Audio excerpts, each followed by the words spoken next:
নমস্কাৰ জনাই পুনৰবাৰ মোৰ নতুন এটা মিনি ব্লগলৈ আপোনালোকক স্বাগতম জনাইছোঁ। আশা কৰোঁ সকলোৱে ভালে আছে, কুশলে আছে আৰু মোৰ পচন্দৰ শাৰী এখন পিন্ধি স্কুল অভিমুখে যাবলৈ ওলাই আহিছোঁ।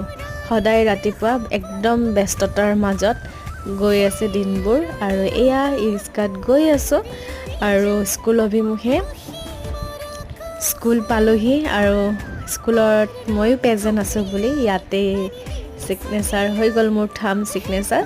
আৰু ইয়াৰ পাছত মোৰ কলিগ ৰাধিকা আহি পালে আৰু যিহেতুকে আজি ছেটাৰডে হয় গতিকে স্কুলত কাৰিকুলাৰ এক্টিভিটিছ থাকে, গতিকে এনেকৈয়ে আজি সৰুখিনিক য়োগা কৰাই আছে, ডেন্সিং, ছিংগিং সকলোবোৰ ভাগে ভাগে চলি আছে। আৰু শেষত চাহকাপ নাখালে সকলো আধৰুৱা, সেয়ে চাহকাপ খাই লৈছোঁ আৰু বহীবোৰো চাই আছোঁ। আজিলৈ ইমানেই, বাই।